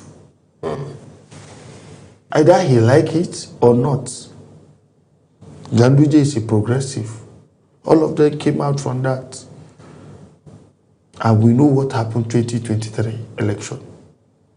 We know clearly. There was mass rigging, moving ballot papers from one place to another, but we don't want to go back to 2023. That was in Kano State? Yes. And you feel NNPP did that? Yes. Yes. That is why in the appeal court, we won. How they make it in Supreme Court, only God knows, I can't say. But I believe that Abba has taken the best decision of his life. But the former governor says Governor Yusuf will regret this move that he has made. Should that not be of concern to both the governor and the APC? Yes. Yes, he has right to say he make wrong move. And the young man, as the governor, have right to say, I have made the right choice for Kano people. Is it for Kano people or for himself? For Kano people. It's not politics of interest. No. For Kano people. Issue of politics of interest doesn't start for Kano people. I have decided I want to work for Kano people, and I want to be close to the power in the center, so that what belongs to Kano will come to Kano. So that they will not forget Kano in the benefits of what the center is giving. Because either you like it or not, if you are in opposition party, there are some certain decisions that the progressive governors will take. You will not be in. Okay, let's look at Kwankwaso now. Rabiu Kwankwaso now is Honorable Rabiu Kwankwaso. As a matter of fact, there was a meeting that happened between him and the president, and a lot of people speculated that he was going to move to the All Progressive Congress. There was speculation. Very correct. Then at a point, there was another rumor that there were terms and conditions that he gave and wasn't met and all of that. What does that speak as it has to do with the defection of the Kano State governor? Are you foreseeing Rabiu Kwankwaso in the All Progressive Congress anytime soon? Yes, as a matter of fact, don't be surprised. He's coming back to APC. He's formerly APC member. They built, I say it in this TV station, that they built APC together with Alhaji Bola Ahmed Tinubu. And the relationship between Bola Ahmed Tinubu and Kwankwaso is very cordial. Okay. And I believe that you will see the light at the end of the tunnel. So that's what you believe, that probably you said something that the governors are just defecting into the All Progressive Congress without them being promised anything. I asked you a question. If Abba Yusuf's defection to APC is an automatic ticket for him, it's and not, you said no. The All Progressive Party, the chairman of our party, and the rules and regulation of our party did not guarantee anybody automatic ticket. But what of the promise made to Mufwang? Who promised him? It was in the papers yesterday that his second tenure is certain. He's moving to the All Progressive Congress. It was in the public space. You see, as a matter of fact, you cannot sit down and believe that you're coming back second term is guaranteed, both politically and otherwise. You just pray that God should keep us alive to see 2027. But nobody in APC has guarantee of automatic tickets. Including the president? The president, there's election. There will be a primary election. So if the whole progressive governors and progressive senators came together and said there's no need of we going for primaries, so many people will come out and vouch for the office of the president under the APC. But if the party now sit down and I agree that we don't have any other person apart from Alhaji Bola Ahmed Tinubu, we don't have any other person that can continue this transformation Nigerians are feeling. We don't have any other person that believe that students should go to school free. We don't have any other person that will guarantee us. So they will not support Alhaji Bola Ahmed Tinubu to continue his second term. Simple. Automatic ticket. But that's interesting when you say governors. I mean, you are not the first to say that. Anyway, even your national chairman, Professor Iwada, has said that as well, to say that, look, you come into our party, even as a serving governor, does not guarantee. No guarantee. It now raises the concern of what is the incentive, what is the motivation for these governors now moving? Because most of them, we understand, are coming into your party for political security and if you like, preservation. So if I move into your party and I still have to go to the open field, so to speak, with other people who are vying for that same ticket, it means... you can go to open field. Probably. When we went to open field, yes, there may be consensus. You agree? Yes. Okay, let's leave it for him. Simple. But I will contest. Every citizen of Federal Republic of Nigeria has right to contest an election once you are from 18 above. It's either you contest for Senate or House of Rep according to the age bracket that is leading our constitution, that is guiding our constitution. Fine. You go and contest. There are people who believe that these governors who are moving into your party are going to be more of APC than they should be. There is no problem. I'll give you an example. Look at Rivers State, for instance. Okay. There's a tussle of who is the leader of the APC between Nyesom Wike, Minister of the FCT, and the governor of Fubara. Wike is a PDP member. He has not defected to APC. Fubara, as the sitting governor, has openly declared his support for Alhaji Bola Ahmed Tinubu. By defecting. That is one. Two, he has openly defected to the All Progressive Congress, which is APC. And all the state assembly members are APC members. All the local government chairmen are APC members, except one.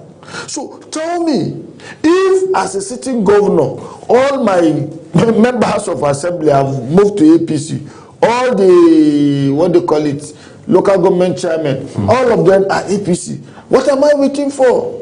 But if they are in APC and they are loyal to someone else who is in PDP, they are not loyal. They are not loyal to anybody apart from the governor of the state. Nyesom Wike is a minister of Federal Capital Territory. He should come and concentrate his work in FCT. But you heard of the by-election that just held a few days ago, and Fubara's candidates lost, even under APC, and of course, Nyesom Wike's candidates won. A by-election that just happened in PDP. Yes, yes. So what does that speak to you? You go and work for his party, while Fubara will work for APC. So there are two different things.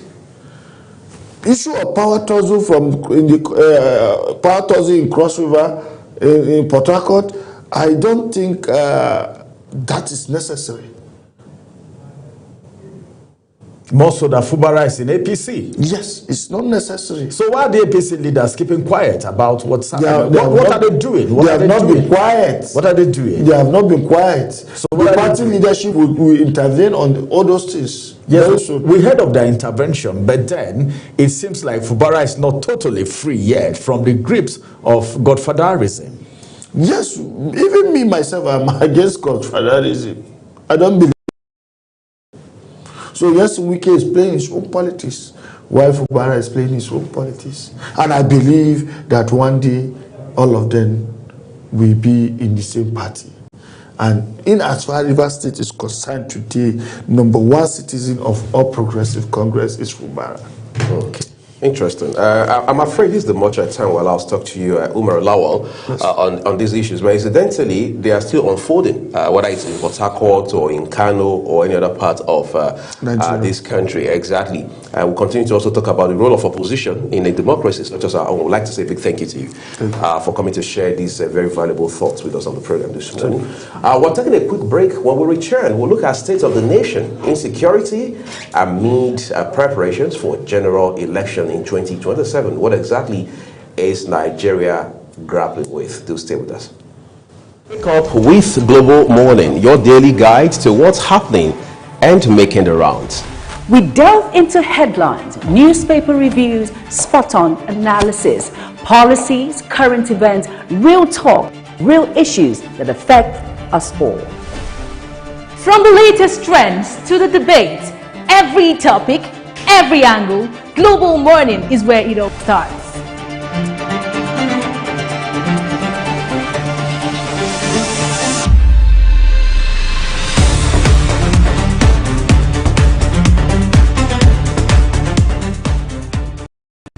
Global Morning, For the latest issues, always on point. Watch Global Morning Monday to Friday at 7 a.m. Saturday and Sunday at 8 a.m. on Global Television.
Up with Global Morning, your daily guide to what's happening and making the rounds.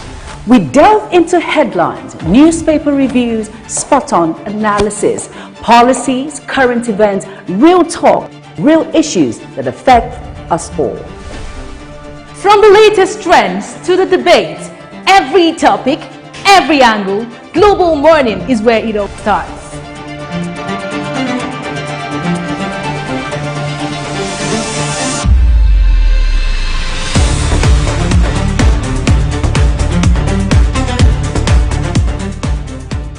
Global Morning, For the latest issues, always on point. Watch Global Morning Monday to Friday at 7 a.m. Saturday and Sunday at 8 a.m. on Global Television. Nigeria is dealing with quite a number of challenges at the same time. On the one hand, there has been the insurgency that has been here, some say for 15, 16 years. And today, we are gearing up for another round of general elections in the midst of all of this. And you're wondering, what exactly are the implications? On the one hand, we understand the military is doing all it can under the circumstance to ward off this challenge. But politicians, as is always the case, have continued to push the narrative regarding 2027 with several developments along those lines. We want to look at State of the Nation today, what these developments mean for us as a government and indeed as a people. We're joined by Engineer Abu Dauda, is the Maestro of FICA, to help us find some sense, context, and perspective in all of this. Thank you so very much for coming on the program. I'm glad to be here. Thank you. Great. So in 2015, the PDP, of course, then had power. And we realized at that point in time, former National Security Advisor had talked about how that the spate of killings, especially in the north, would be a good enough basis to move the election by a couple of weeks. And we realized that, true to type, the election was moved. Yes. And people said that was good enough, at least on humanitarian grounds. Today, not much has changed regarding the state of Nigeria with regards to insecurity. We're talking about negotiating with terrorists. We're talking about whether or not the strikes from the U.S. on Christmas Day were appropriate. Help us make sense of all of these developments. Well, you mentioned it correctly. Nothing has changed because the factors that were in 2015 are still here in 2026. When you look at bandits, we still face the same problem with terrorism, insurgency, and banditry. Why? Because the equation has not changed. You know, we arrested or captured or whatever we did, there was no transparency in those activities. You don't know who was captured, where were they captured, and what did they do.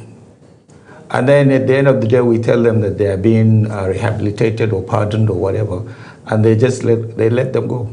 So where is the transparency? You and I don't know who is our enemy and who is our friend. Right. They're out there doing the same things again and again. So some things have to change. Either the political will has to change, or terrorism survives on money. So where is the money coming So there's the economics of terrorism. Yes. So where is the money coming from? So, you know, and then it survives on intelligence. They know things we don't know why. So we need to find out what they know, and we need to know more ahead of them. So there are factors that have not changed since 2015, and I think these are the basis of why we still face the same problems today. It's a bit of an irony when the U.S. President Donald Trump talked about how that Christians were being persecuted in Nigeria, and some person said, no way. I mean, we have people dying across Nigerians, regardless of religion, had been dying from all of this. Of course, by Christmas morning, they had already struck in Sokoto State. Yes. Some people believe that that strike took the Nigerian government unawares. What are your thoughts? I felt the same way, but I don't have anything to show as a proof, right? You know, we are all guessing. We really don't know what happened between the U.S. and Nigeria. But on side of you know, the narrative of either Christian or Muslim, Trump just picked the same thing our politicians always used.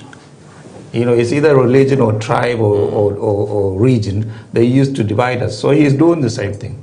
Because he knows that by dividing Nigerians, he can get a foothold coming in. Whether it's Muslims that are supporting him or Christians, it doesn't matter. He just wants to come into Nigeria. So our politicians have been doing it for the longest time. He's not the one who started. They use religion all the time to divide us. So Nigerians have to understand what is good for my neighbor is good for me. What is bad for my neighbor is also bad for me. If we accept that and use that as a premise, then we will make a headway. But for now, we're just arguing back and forth. Nothing is happening. All right. Looking at the whole situation now, because it appears as if the more we talk about this thing, the more it gets deteriorating by the day. We're talking about this now. Even after the strike by the U.S. Army, we've had a couple of insecurity situations in the country. As it is now, do you think there is need for collaboration by the Nigerian federal government in tackling this insecurity, banditry, and kidnapping in Nigeria? When you speak of collaboration, are you referring to the fact that we asked someone to help us in a particular skill or activity that we are unable to do for ourselves? That's good. But when you speak of collaboration where someone will just unilaterally say to themselves, I think I can fix your problem, that's not going to work. Right. You know, you cannot shoot from anywhere and fix Nigeria. It doesn't matter how many of us you kill. It has to start here. And then this has to come from us telling others outside, we need this type of help, we need that type of help. Then that way we can now target what we need, and that will bring some solutions for us. And then we have to have honesty in our, you know, how do I say, we have to be honest in our own approaches. We cannot be lying to people. Now, look at terrorism.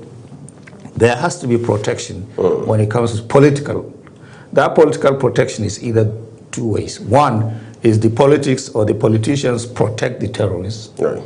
Or on the reverse, the politicians protect themselves and leave us to the terrorists. These are the two protections that have been, you know, killing all of us. Why don't we find a way to protect all Nigerians? Not just the politicians. When you see somebody on the road with a convoy of 50, 60 vehicles, is he worried about terrorism? So in other words, in support of the withdrawal of police from VIPs? Of course, not the withdrawal, but the better usage. Because they are not being used where we have the highest problem. We say we have a problem, terrorism, banditry and kidnapping. But most of our security are guarding one person. So we need to be honest with ourselves. If we need help from the U.S., let's fix our own problem first. The U.S. is now going to send its soldiers to come and fight for us when we have soldiers carrying guns in a convoy. So in honest, now, which area do you think we need collaboration more? The area of intelligence or manpower? 3 things the U.S. can do for us. So of course you mentioned first one is intelligence. Second one is arms control. Okay. We need to know where the guns are coming from and how do we stop it from coming in. And then third is training. We need our personnel to be trained. If the U.S. can do these 3 things for us, then we will get a long way further than where we are today. Intelligence, training, and arms control. If they do that, we should go to the U.S. openly and say, we need your help. But for the U.S. to say, okay, you are doing this and we're going to strike, so fine. The objective is that I'm not safe, you're not safe, he's not safe. When General Christopher Musa retired, was appointed not so long ago as Minister of Defense, there was so much of excitement in the air across the country. Do you think, when you look back now and given what you know about this trajectory regarding our insecurity, that that singular appointment was overrated? Well, maybe, but I wouldn't say overrated, because here is what we are encountering in political offices. We do not look for the right person. We look for the right politician. And that is where General Musa's appointment comes in very handy, and a lot of people were cheering, because for the first time we see somebody who is classed in defense and military knowledge is now heading the defense ministry and sector. We need those type of appointments. We need people, when I remember when Okonjo-Iweala was doing the Minister of Finance, we all cheered. Why? Because she has the knowledge and the basis for doing what she was doing. This is what all our leaders need to focus on. Bring the right people in on board, allow them the independence to do it, then delegate and follow up. If you tell General Musa, I want this thing to be stopped, ask him every month, how far are we? Don't wait until 8 years and then say, we tried our best. That's not the way it's supposed to be. So you must do, delegation and follow up. All right, I want to ask you about this. The President of the Senate, Godswill Akpabio, yesterday just said, look, the issue of those strikes, from the U.S. In Sokoto states should not be discussed in an open chamber. Exactly. It should be within closed doors. And that's understandable, because national security issues are extremely sensitive by their own nature. With all of these efforts that the Senate is trying to put in place, do you think they're overtaken by events, or we're just boxing the air kind of? They are reactive. The Senate and that falls short. Yes, they are very reactive. They should have considered all the U.S. government, and Trump started speaking. They should have said, wait a minute, we have a problem, and we have someone outside telling us we have a problem. We are the ones in charge of the legislature. What do we do? They didn't do. They waited and waited. Now, for them to now say, let's consider what has happened, is okay. It's a necessary part of governing, but you should consider what will happen or what is going to happen before it even happens, and they are not doing that very well. So for them to say, okay, let's go into private or secure chamber and do this, it's fine, but I think they are late. Quite interesting. Yes, they are late. As it stands right now, there are those who believe that Nigeria needs to seek foreign help by all means. And you already made a point saying that you can't shave a man's hair in his absence. So if you want to help Nigeria, Nigeria has got to be at the table with you. And Nigeria must be the one telling you exactly what the pain points are, which makes a lot of sense. But if you look at the way insecurity is going now, even the bandits themselves, or if you like, call them ISWAP or insurgents, are now more into kidnapping than killing. So again, that further strengthens the elements of commerce or trade. Economy. Yes, in it. Are we just being lackadaisical about efforts to cut that chain, or is this something we're just naturally helpless about? Remember in our earlier long-time discussions, I've mentioned to you that there will be no way we can cut crime in Nigeria unless people have something to do. You cannot stop banditry until the Fulanis and those outside the system have economic activity that they can survive on. You cannot stop insurgency until you can convince people that the ideology a good one. Here is a better one. Right. You know, you cannot stop terrorism when someone is willing to die for no reason at all until you can now also combat him in his own grounds and make him understand that he will not win the fight even if he begins. So these are the things that we need to focus on. But for us to say that, you know, can we stop it? A lot of Nigerians don't have anything to do.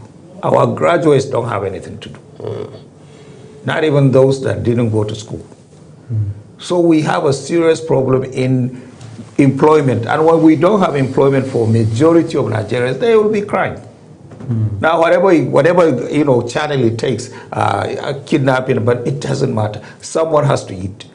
And so if Nigeria wants to fix our problem, we have to make way for our population to be gainfully employed. If you go to the countries that have peace, everybody has something to do. So they are not idle. If you are idle, you are looking for trouble. All right.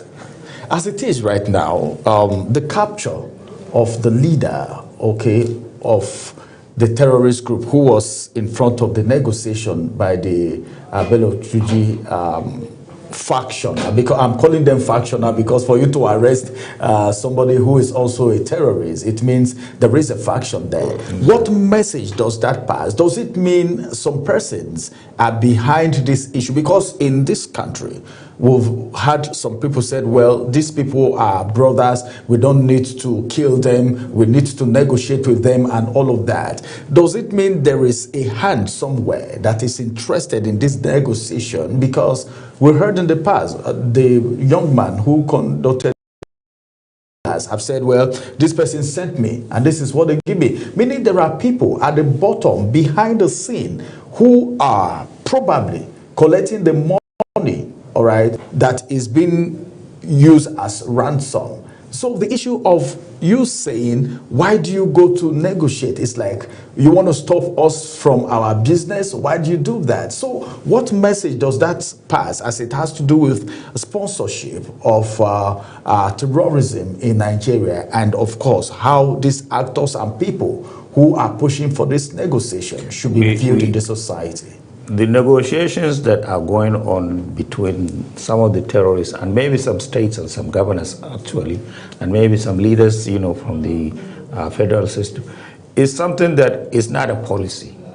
So if you know, the United States has a policy. We do not negotiate with terrorists. It's simple. It's very straightforward. Nigeria needs a policy.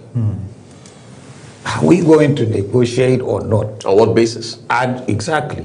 So the idea that they are doing this, or you are stopping our business, or there is someone sending us, this is the work of intelligence. Someone needs to tell us, is it true? Right. We have the people that are supposed to do that. You and I are guessing. Is it, you know, so-and-so that gave you the money? Is this so-and-so that paid for it? Who told you to go? Who told you? This is all guesses. We have a whole, you know, unit that is supposed to tell us information that we don't know. So let them do their job. But Nigeria needs a policy on terrorism. It needs a policy on banditry. It needs a policy on kidnapping. And this policy should be universal across Nigeria. If we are now going to pay ransom, let's make it a policy. And if you pay ransom, then it's a crime. If we're now going to negotiate with terrorists, let's make it a law. If you negotiate, it's a crime. If you're now going to, you know, negotiate with terrorists or rehabilitate or even pardon them, let's make it a law so that way we have semblance all across Nigeria. And if you do something, we know you're doing the right thing or you're doing the wrong thing. And it's very easy. But we refuse to do that. We wait for so-and-so to say this. President says this, governor says this, you know, minister says this. Everybody says what they want, but we have no solution. So let us focus on policy and laws that will get us into one position and maintain it. And in the future, it will help us because nobody knows any ambiguity. Ambiguity in this security that we face is very dangerous for us. All right, let's gravitate towards politics now. So, been following the defections that we've seen, into the APC. They say it is unprecedented in the history of Nigerian politics. What are your thoughts? Well, you know, our parties do not have ideology. They have power equations. Right. So let me mention one name. If the governor of Kano is moving to APC, on what ideological basis? He says he wants to plug Kano politically. What does he want to plug? Did the people of Kano indicate that they are tired of NNPP? Has he done anything to show to the general people that there is a problem in his party, except an argument over who is who? If between him and Konkoso and the party chairman there's a problem, it's a power equation. It's nothing to do with us as the residents or the citizens of Kano or Nigeria. So this is the problem with Nigeria. And Tinubu is chairing that he has 26 governors. What is the value of 26 governors? Isn't that just to win elections? But our weakest link in the democracy that we practice today is our elections. That is the weakest link. And if they want to fix anything, it's not about defections. It's about the Electoral Act. Make sure you fix it so that there is no weak link. Anybody who benefits from the, what do you call it, the loopholes of the election will not fix it. And the politicians are the biggest beneficiaries of the electoral loopholes. So will they fix it? The idea of, defections is for power. And it's, if I go to this camp, I will win. If I stay in this camp, I will lose. That's all it is. All right. There have been a couple of school of thought as it has to do with the defection of these governors. Some persons are of the school of thought that some of these governors are just going there because of whatever, in quotes, they may have been promised. Yes. Some persons are suspecting an implosion, as a result of this defection. Which of the school of thought do you belong? I think, and my own is that I think the defections are the same that happened in 2015, which is an implosion of one party into a new one. The current government has to be careful with how they treat these defections because it can blow up in their face. Because nobody is honest. Including the APC? Yes, including the APC. Anybody today as a governor, I can come and raise a flag and cheer and do all I want because the president is APC. I can't fight the president.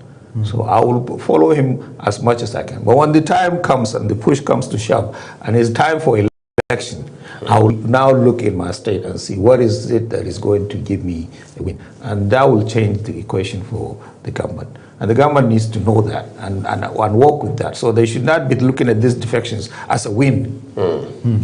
Interesting. I mean, you are suggesting that if the APC does not manage this process very well, there could be an implosion, yes.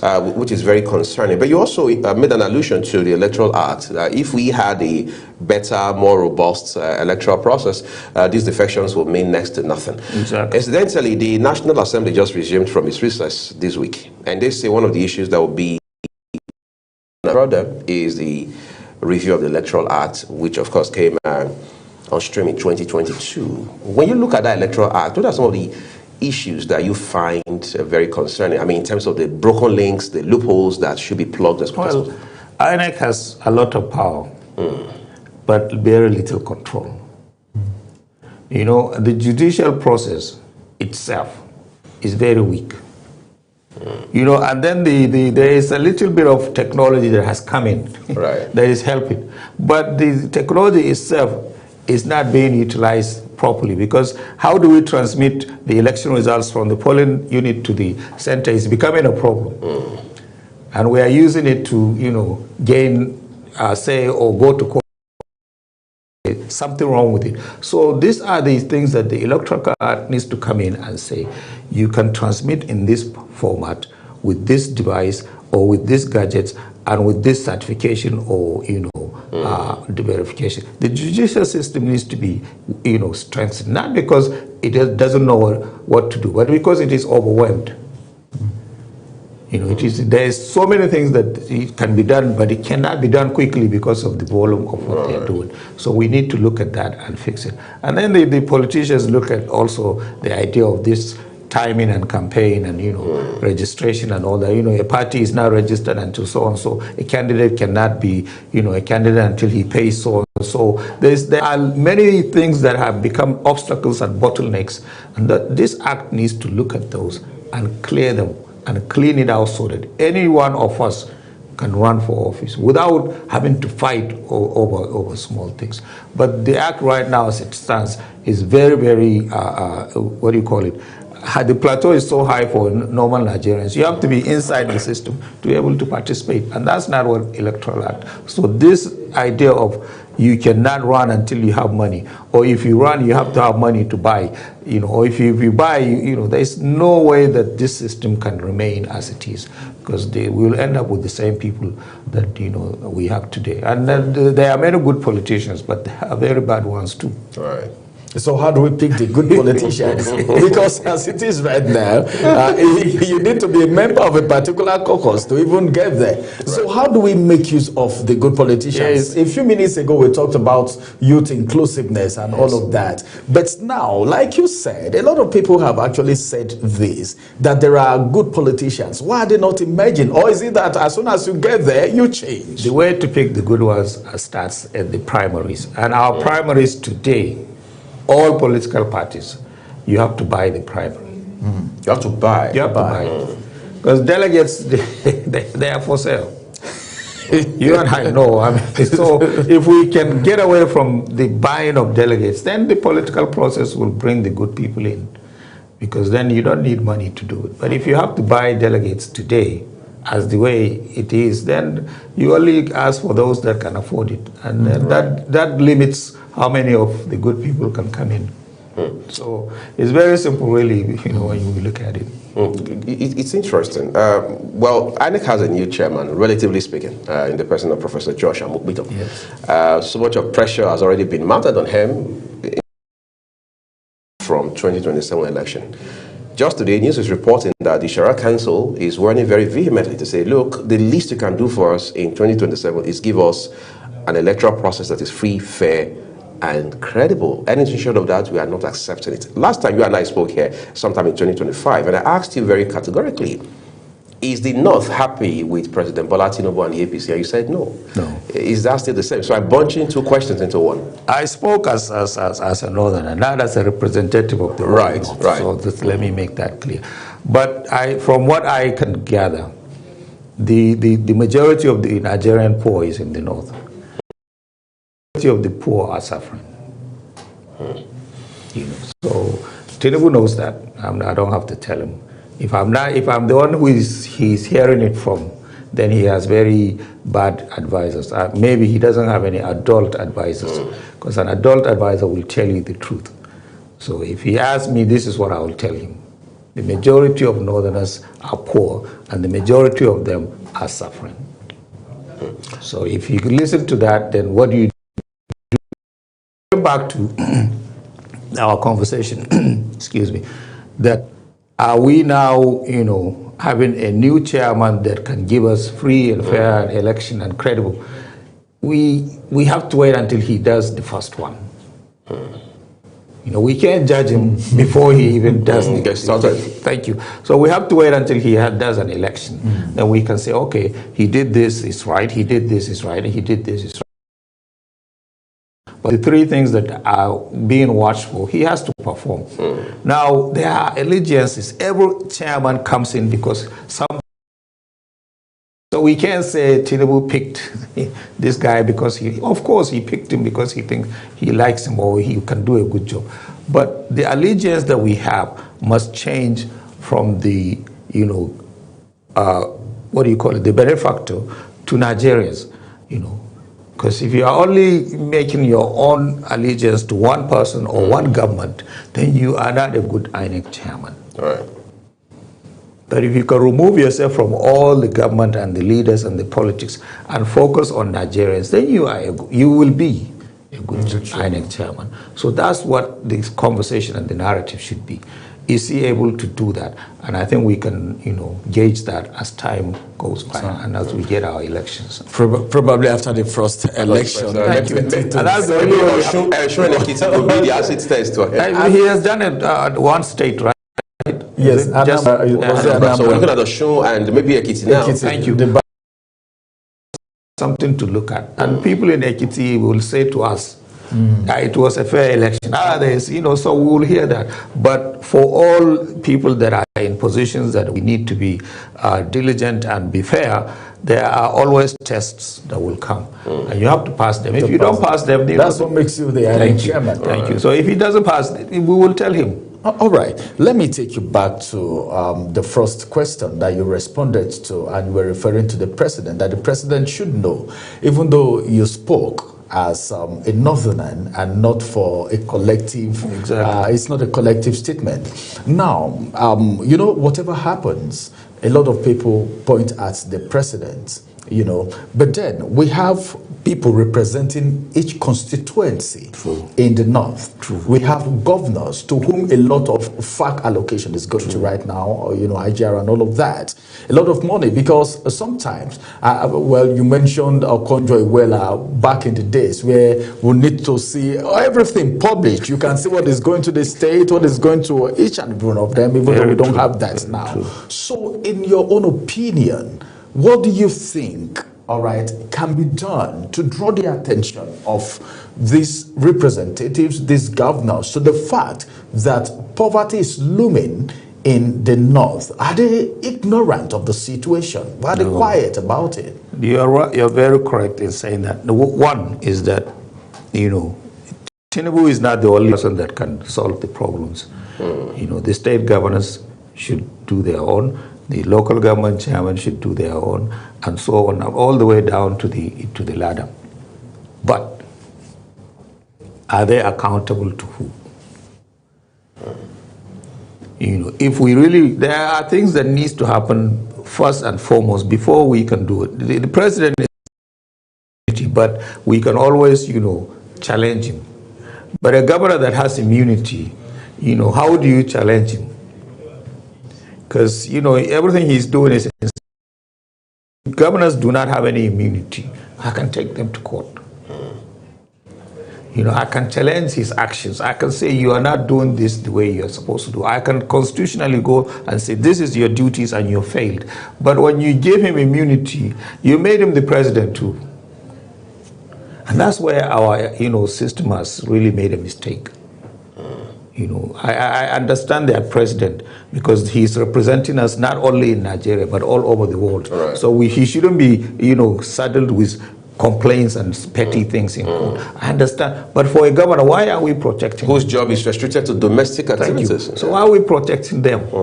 So there is a beginning that has not been captured, and so right now we don't have any accountability. So we, instead of going to them, now we just come to the president. Straight up. Yes, because you don't have anywhere to hold.